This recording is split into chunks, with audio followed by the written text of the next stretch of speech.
Flipkart big billion days మరియు అమెజాన్లో great Indian festivals sales జరుగుతున్నాయి.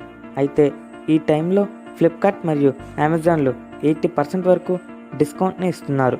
ఫ్లిప్కార్ట్లో ఐఫోన్ SEని కేవలం 47,000 రూపాయలు విలువైంది 17,800 రూపాయలకు ఇస్తున్నారు. అలాగే 68,000 రూపాయలు ఐఫోన్ 11ని 48,000 రూపాయలకు అమెజాన్ ఇస్తుంది. అయితే అసలు వీళ్ళంత డిస్కౌంట్ని ఎందుకు ఇస్తున్నారు అని మీరు ఎప్పుడైనా ఆలోచించారా?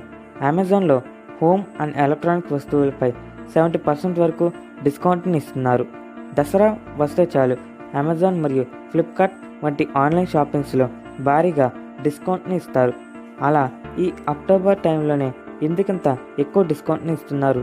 ఈ డిస్కౌంట్ని ఇవ్వడం వెనక అసలు కారణం ఏమిటి? అమెజాన్ ఫ్లిప్కార్ట్స్కి ఏమన్నా నష్టం వస్తుందా? అమెజాన్ ఫ్లిప్కార్ట్స్ ఇంత డిస్కౌంట్ని ఇవ్వడం వల్ల లాభం ఏమన్నా వస్తుందా? ఒకవేళ వస్తే అలాంటిది ఏ విధంగా వస్తుందో ఈ వీడియోలో మనం పూర్తిగా తెలుసుకుందాం. ఆన్లైన్ షాపింగ్స్ అంటేనే డిస్కౌంట్స్. ఎక్కడ చూసినా తక్కువ ప్రైజెసే. పెద్ద పెద్ద మొబైల్స్ మరియు టీవీస్ లాంటి ఎలక్ట్రానిక్స్ వంటి వాటి మీద మాత్రం భారీగా డిస్కౌంట్స్ని నార్మల్ టైంలో కూడా మనం చూడగలం.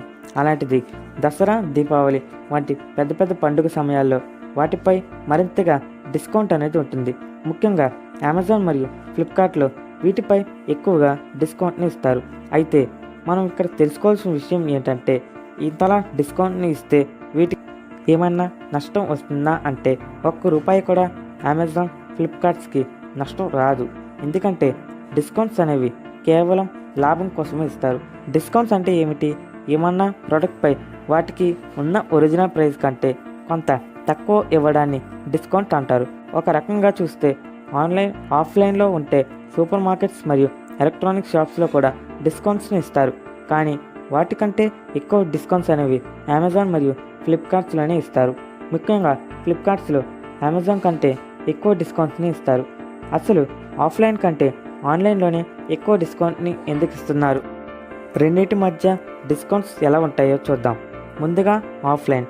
ఒకవేళ మీరు ఒక సూపర్ మార్కెట్కి వెళ్ళారనుకుందాం. అక్కడ డిస్కౌంట్స్ని ఎలా ఇస్తారో చూద్దాం. ముందుగా ఏదన్నా ఒక ప్రోడక్ట్ మన దగ్గరికి రావాలంటే 4 వ్యక్తులు ఉంటారు. మొదటిది మ్యానుఫ్యాక్చరర్స్, అంటే ప్రోడక్ట్ని ఎవరైతే తయారు చేస్తారో వారిని మ్యానుఫ్యాక్చరర్స్ అంటారు.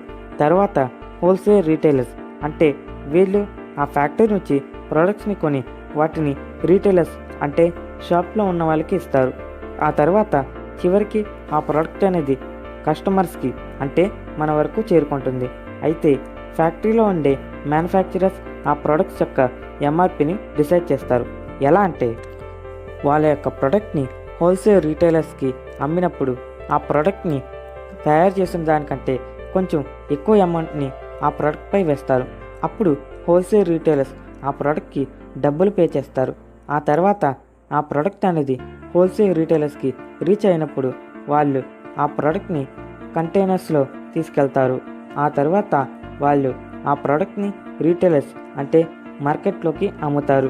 అప్పుడు హోల్సేల్ రీటైలర్స్ ఆ ప్రోడక్ట్ని మెయింటైన్ చేయడానికి ఖర్చు ఎంత అయింది, దాన్ని ట్రాన్స్పోర్ట్ చేయడానికి ఎంత అయింది అన్నదాన్ని క్యాల్కులేట్ చేసి వాళ్ళకి రావాల్సిన అమౌంట్ని ఆ ప్రోడక్ట్పై వేసుకుంటారు. ఒక్కోసారి ఈ హోల్సేల్ రీటైలర్స్ తక్కువ కమిషన్ తీసుకోవచ్చు లేదా ఎక్కువ కమిషన్ తీసుకోవచ్చు. అలా రీటైలర్స్ వద్దకు వచ్చినప్పుడు ఆ రీటైలర్స్ ఎవరైతే ఉంటారో వాళ్ళు షాప్స్లో ఆ ప్రోడక్ట్స్ని అమ్ముతారు. ఇక్కడ MRP అనేది డిసైడ్ చేస్తారు. అంటే ఆ షాప్ని మెయింటైన్ చేయడానికి అయిన ఖర్చు అన్ని రీటైలర్స్ ఆ ప్రోడక్ట్పై ఫుల్ MRP వేసుకోవచ్చు. కానీ వీళ్ళు MRP కంటే ఎక్కువ అమౌంట్ని ఆ ప్రోడక్ట్పై తీసుకోకూడదు. అయితే ఫ్యాక్టరీలోని మ్యానుఫ్యాక్చరర్ ఆ ప్రోడక్ట్ అనేది హోల్సేల్ రీటైలర్స్కి రీచ్ అవ్వడానికి ఎంత అవుతుంది, ఆ హోల్సేల్ రీటైలర్స్ ఆ ప్రోడక్ట్ని రిటర్న్కి చేర్చడానికి ఎంత అవుతుంది, తర్వాత రీటైలర్స్ కనుక ఫ్యాక్టరీకి దూరంగా ఉంటే అక్కడి నుంచి ఫ్యాక్టరీ ఎంత అవుతుంది అన్నదాన్ని MRP చేసి క్యాల్కులేట్ చేస్తారు. ఇప్పుడు డిస్కౌంట్ అనేది ఇవ్వాలంటే ఫ్యాక్టరీకి చాలా దగ్గరగా ఉన్న షాప్స్ అనేవి ఎక్కువగా ఇస్తాయి. ఒకవేళ ఫ్యాక్టరీ కనుక హోల్సేల్ రీటైలర్స్కి బాగా దగ్గరగా ఉంటే, రీటైలర్స్ షాప్స్కి కనుక హోల్సేల్ రీటైలర్స్ దగ్గరగా ఉంటే మ్యానుఫ్యాక్చరర్స్ తక్కువ కమిషన్ని తీసుకొని హోల్సేల్ రీటైలర్స్ నుంచి తక్కువ కమిషన్ని కనుక తీసుకుంటే అప్పుడు రీటైలర్స్కి ఆ ప్రోడక్ట్ అనేది ఎంఆర్పి కంటే తక్కువ రేటుకే ఇస్తారు. అదే హోల్సేల్ రీటైలర్స్కి ఫ్యాక్టరీ అనేది దూరంగా ఉంటే, రీటైలర్స్కి హోల్సేల్ రీటైల్స్ దూరంగా ఉంటే, మ్యానుఫ్యాక్చరర్స్ ఎక్కువ కమిషన్ని హోల్సేల్ రీటైలర్స్ కనుక తీసుకుంటే, హోల్సేల్ రీటైలర్స్ కూడా రీటైలర్స్ దగ్గర నుంచి ఎక్కువ కమిషన్ని కనుక తీసుకుంటే, అప్పుడు ఆ ప్రోడక్ట్ అనేది ఎంఆర్పి కంటే 10% తక్కువగా వస్తే అప్పుడు డిస్కౌంట్ అనేది తక్కువగా వస్తుంది. కానీ రీటైలర్స్ మాత్రం ఎప్పటికీ ఆ ప్రోడక్ట్ని ఎంఆర్పి రేట్ కంటే ఎక్కువ అమ్మకూడదు. ఒక్కోసారి ఎలా ఉంటుందంటే, ఆ ప్రోడక్ట్ని తయారు చేయడానికైనా ఖర్చు కంటే దాన్ని మన వరకు తీసుకురావడానికి ఎక్కువ ఖర్చు అవుతుంది. అందుకే కొన్ని ప్రోడక్ట్స్ చూడడానికి సింపుల్గా ఉంటాయి, కానీ దాని కాస్ట్ ఎందుకంటూ ఉంటుందని మనం అనుకుంటాం. దీనికి కారణం ఇదే. ఇప్పుడు ఆన్లైన్లోకి వద్దాం. ఆన్లైన్లో కూడా ప్రోడక్ట్స్ అనేవి ఎంఆర్పిలోనే వాటిపై ప్రింట్ చేయబడతాయి.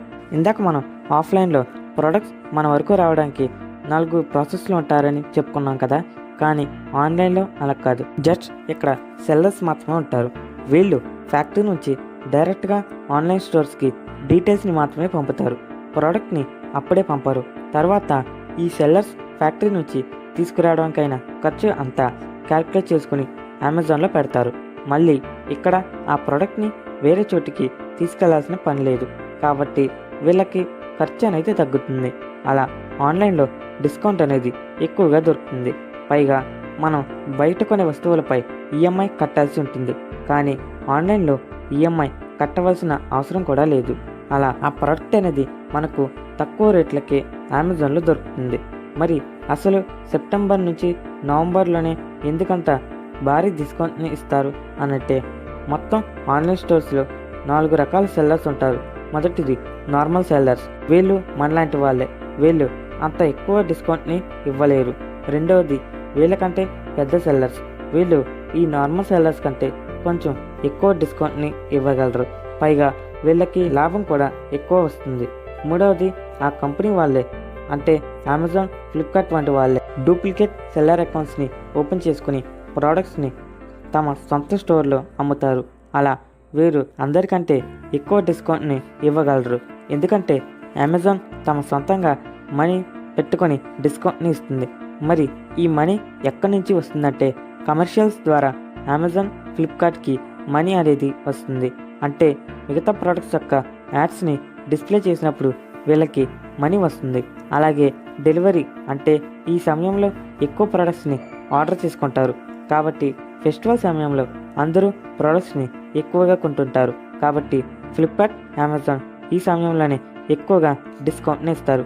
అలా అమెజానే మ్యానుఫ్యాక్చరింగ్ కంటే తక్కువ ధరకి ఇస్తుంది. అయితే అమెజాన్ తమ సొంత డబ్బులతో మ్యానుఫ్యాక్చరర్స్కి మనీ పే చేస్తుంది. ఇకపోతే నాలుగవది, వీరెవరంటే డైరెక్ట్గా కంపెనీ వాళ్ళే అమెజాన్లో తమ ప్రోడక్ట్స్ని అమ్ముతారు. అమెజాన్ కంపెనీ ఈ ఫెస్టివల్ టైంలో సెల్లర్స్ అందరినీ ఈమెయిల్ ద్వారా కాంటాక్ట్ అవుతారు. ఏమనంటే, మీ ప్రోడక్ట్స్ని ఫెస్టివల్ టైంలో కొంత తగ్గించిందని తమకు మెయిల్ పంపుతుంది. ఒక్కోసారి నార్మల్ సెల్లర్స్ ఈ డీల్స్కి యాక్సెప్ట్ చెయ్యరు, కానీ వీళ్ళకంటే పెద్ద సెల్లర్స్ కొంత డిస్కౌంట్ని ఇవ్వగలరు. ఇక మూడవది, డైరెక్ట్గా కంపెనీ వాళ్ళు మ్యానుఫ్యాక్చరింగ్ రేట్కి 10% ఎక్కువ అమౌంట్కి అమ్ముతారు. ఇక అమెజాన్ డైరెక్ట్గా ప్రొడక్ట్స్ని మ్యానుఫ్యాక్చరింగ్ రేట్స్కి అమ్ముతుంది, అది కూడా కేవలం ఫెస్టివల్ టైమ్స్లోనే. అయితే అమెజాన్ మాత్రమే అంత డిస్కౌంట్ని ఇవ్వగలుగుతుంది. సో మెయిన్ ఎలక్ట్రానిక్స్ని అమ్మేది అమెజాన్ మరియు ఫ్లిప్కార్ట్స్ మాత్రమే. అందుకే ఐఫోన్ 11 మరియు ఐఫోన్ SE అంత తక్కువ ధరకి ఇస్తుంది. సో కేవలం ఆన్లైన్ స్టోర్స్ మాత్రమే డైరెక్ట్గా ప్రోడక్ట్స్ని సెల్లర్గా అమ్ముతుంది. అయితే అసలు అమెజాన్ మరియు ఫ్లిప్కార్ట్లు 80% వరకు డిస్కౌంట్ ఎలా ఇస్తాయి? మనం ముందే చెప్పుకున్నాం. ఒక్కోసారి ఆ ప్రోడక్ట్స్ని తయారు చేయడానికైనా ఖర్చు కంటే దాన్ని మన వరకు తీసుకురావడానికి ఎక్కువ ఖర్చు అవుతుంది. ఫర్ ఎగ్జాంపుల్, ఒక చాక్లెట్ అనేది మ్యాక్సిమం రిటైల్ ప్రైస్లో 1000 రూపీస్ అనుకుందాం, కానీ దాన్ని మ్యానుఫ్యాక్చరింగ్ చేయడానికి ఖర్చు మాత్రం 50 రూపాయలు మాత్రమే.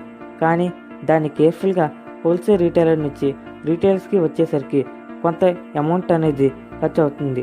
అలా రీటైలర్స్ దాన్ని మెయింటైన్ చేయడానికి కొంత ఖర్చు అవుతుంది.